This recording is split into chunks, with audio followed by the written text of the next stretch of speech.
नमस्कार, मी पंजाब डक. राज्यामध्ये 15 तारखेच्या नंतर मध्ये 15 जुलैपासून 15 जुलै 16 जुलैच्या दरम्यान मुंबईला पाऊस सुरू होणार आहे, नाशिकला पाऊस सुरू होणार आहे, पुण्याकडे पाऊस सुरू होणार आहे, कोकणात देखील पाऊस सुरू होणार आहे. म्हणून हा अंदाज मुंबई, पुणे, नाशिक त्या जनतेनं शेतकऱ्यांनी घ्यायचा. म्हणजे 15 तारखेला बऱ्याच भागामध्ये पाऊस सुरू होईल म्हणून लक्षात येतं. त्याच्यानंतर 15-16च्या दरम्यान राज्यामध्ये वेगवेगळ्या भागात म्हणजे पूर्व विदर्भ, पश्चिम विदर्भ, दक्षिण महाराष्ट्र, उत्तर महाराष्ट्र, कोकणपट्टी, खानदेश, मराठवाडा सगळीकडं म्हणजे 15 तारखेपासून दररोज वेगवेगळ्या भागात विखुरलेल्या स्वरूपाचा पाऊस सुरू होणार आहे म्हणून त्या अंदाज सर्व शेतकऱ्यांना येतात. त्याच्यानंतर 15, 16, 17 पर्यंत हे पाऊस चालत. पुन्हा त्याच्यानंतर हे पाऊस काय होणार आहे, 20 तारखेच्या नंतर परत आणखीन वाढणार आहे. मग 20 जुलैपासून परत मुंबईला जोरदार पाऊस सुरू होईल. 20, 21, 22, 23ला पुण्याकडे देखील जोरदार पाऊस सुरू होईल, नाशिककडे पाऊस सुरू होईल. राज्यात देखील पुन्हा काय होणार आहे, 20 जुलैच्या नंतर बऱ्याच ठिकाणी पाऊस सुरू होईल म्हणून ह्या लक्षात येतात.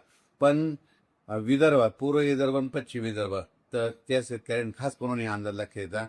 विदर्भात मात्र 22 तारखेपासून 22, 23, 24, 25च्या दरम्यान विदर्भामध्ये काही ठिकाणी मुसळधार ते अतिमुसळधार, काही ठिकाणी अतिवृष्टी होणार आहे म्हणून हा अंदाज विदर्भातल्या शेतकऱ्यांना लक्षात येतात. मग सांगायचं झालं का, नागपूर जिल्हा, भंडारा जिल्हा, गोंदिया जिल्हा, चंद्रपूर, यवतमाळ, गडचिरोली, त्याच्यानंतर इकडं यवतमाळ, त्याच्यानंतर अमरावती ह्या परिसरामध्ये काय म्हणणार आहे, 22, 23, 24, 25 दरम्यान काही काही ठिकाणी मुसळधार, कुठं अतिमुसळधार.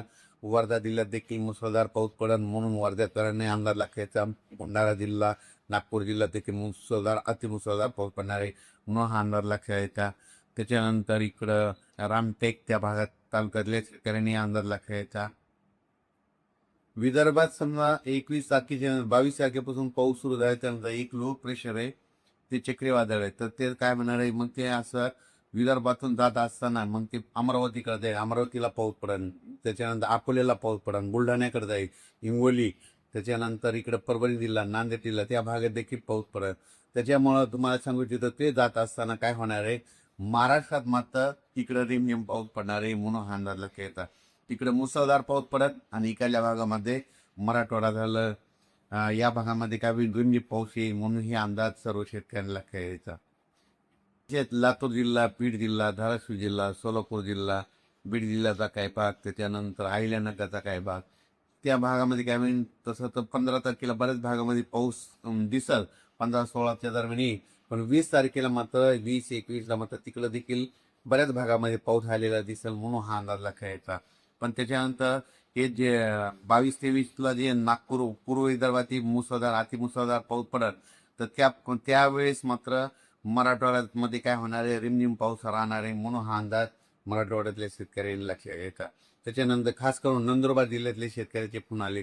नंदुरबारकडे देखील 15 तारखेला 15-16च्या दरम्यान काही भागामध्ये पाऊस हजेरी लावणार आहे म्हणून नंदुरबार जिल्ह्यातले शेतकऱ्यांनी अंदाज लक्षात घ्यायचा. पण त्याच्यानंतर 20-21ला आणखी ते नंदुरबार जिल्ह्याचा देखील पाऊस वाढेल. पण नंदुरबार जिल्ह्यात मात्र 22, 23, 24, 25च्या दरम्यान मात्र चांगला मुसळधार, अतिमुसळधार पाऊस पडणार आहे म्हणून नंदुरबार जिल्ह्यातल्या शेतकऱ्यांनी अंदाज लक्षात घ्यायचा. कारण की नंदुरबार जिल्ह्यामध्ये शेवटच्या आठवड्यामध्ये जोरदार पाऊस पडणार आहे म्हणून या अंदाज लक्षात घ्यायचा. आणखीन त्याच्यामध्ये काय झालं की ज्या जिल्ह्यात अद्यापही पाऊस झालेला नाही त्याच्यामध्ये आणखीन 27 जुलै ते 5 ऑगस्टच्या दरम्यान पुन्हा एक प्रणाली तयार होईल आणि ते पाऊस आले त्यानंतर त्या भागात देखील पाऊस पडणार आहे म्हणून हा अंदाज लक्षात घ्यायचा. पण राज्यामध्ये मात्र 15 तारखेला मध्ये 15 जुलै 16 जुलैच्या दरम्यान राज्यात बऱ्याच भागामध्ये पाऊस येणार आहे म्हणून हा अंदाज लक्षात घ्यायचा.